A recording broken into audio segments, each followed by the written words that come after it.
2018 was not a good year for Raider fans, particularly on the defensive line. An ugly holdout between the team and star pass rusher Khalil Mack resulted in them trading their stud away a week before the season started. The fan base and team were blindsided, and a 13-sack, 4-win campaign was the resulting car crash. To put that into perspective, 13 sacks is tied for third fewest in the history of the league, matching the 81 Baltimore Colts. This is a far cry from the tradition of being the most feared quarterback bounty hunters in the game. With guys like Greg Townsend logging triple-digit career sacks and Howie Long downing passers en route to a Super Bowl, the Raiders are no stranger to dominant defensive ends. They have 5 seasons leading the league in sacks, the most in the history of the NFL. So 2018 was unfamiliar territory, a dark age so to speak. But from the shadows of past greats, a new hero emerges in 2019, Clelin Ferrell, defensive end for the Clemson Tigers and former Power Ranger. The Clemson defensive line dubbed themselves the Power Rangers because there were 5 legitimate starting caliber guys up and down the line, and I guess they liked the show. Green Ranger was the coolest one. You are not the center of everyone's universe. Well, excuse me for living.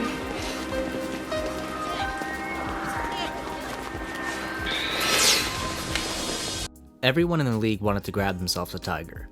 Alongside Ferrell, Dexter Lawrence and Christian Wilkins also went in the first round. These guys are winners, playing in back-to-back national championships and taking it home in 2018. So it's no wonder Gruden brought Ferrell in to rebuild a culture of success within the Raiders organization. But winning in the NFL is different than college. It's a grown man's game, and Ferrell at least looks the part.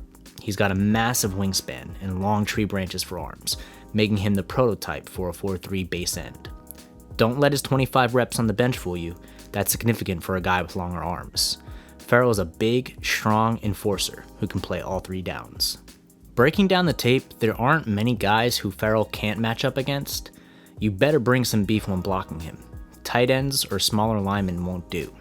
Ferrell plays with a violence and nose for the ball that you like to see in your pass rushers, and he only knows one speed: balls to the walls. Balls. And he only knows one speed: balls to the wall, relentless pursuit until the whistle is called. Ferrell refuses to give up and tracks the QB from behind as he tries to escape the pocket. Oh, and he's rewarded with another forced fumble here. He even recovers the loose ball, flipping the field the other way. Power and pursuit isn't all there is to his game either. Ferrell is a screaming demon coming off the line. This is clearly something that the whole Clemson line has worked on. When pausing the play right after the ball is snapped, you can see how quickly Ferrell and the Rangers come off the line. Many of the O-linemen aren't even out of their stances before orange jerseys come crashing down on them. If you blink, you might miss him. And if your pulling guard is even slightly late in reaching his gap, you'll be in for a bad time. Sometimes you have to take the good with the bad. He'll get caught cheating, and NFL QBs are way better at drawing ends off size.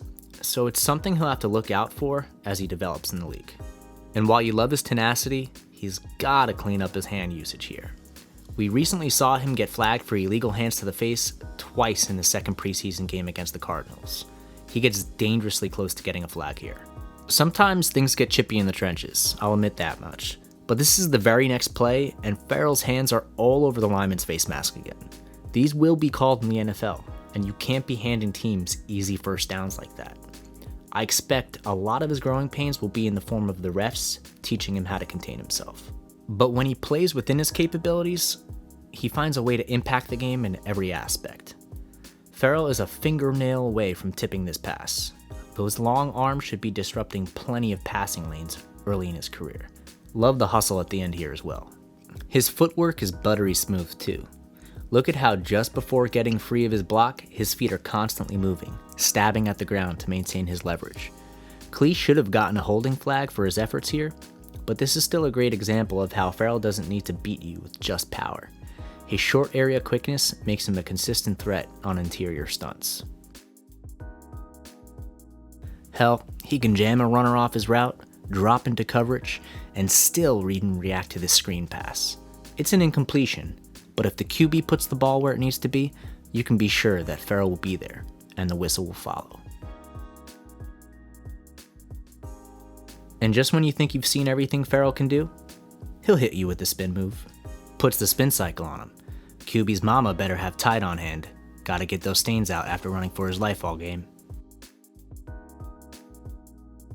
While he has a diverse toolkit at his disposal, sometimes he clams up, or appears to not have a good plan of attack. Here, he needs to attack the gap to split the double team, but he's caught sleeping. This is some pretty poor technique from Ferrell here. He gets caught with his hips flipped perpendicular to the line of scrimmage, and he gives up inside leverage with his left hand stacked on top of the lineman's. The offensive lineman effortlessly discards him with a left jab right between the numbers and sends Ferrell flying. Boston's football program is known for putting out NFL linemen. I don't think it's a coincidence Ferrell's sloppy technique was called out at times throughout this game. Clelin Ferrell is a throwback defensive end, a do-it-all guy who can set the edge on early downs and rush the passer when it counts. Athletically, he has a strong, sturdy frame that can grow into a dominant three-down player who will never leave the field. Clelin's get-off on the line is nearly elite, though he sometimes has issues transitioning from power to speed. While he has an arsenal of moves in his pass rushing toolkit, at times the game seems to be moving a little fast for him. His mental lapses either take him out of the play or end it in the form of penalties. But he's a rookie after all, and with experience, I see him becoming a savvy, knowledgeable vet who can beat you however he wants. I know it's a lofty comparison, but he reminds me of Michael Strahan, a natural-born leader who you have to account for on every single play. Mayock asked everyone on the Clemson line who their top dog was, and every player unanimously said Clelin.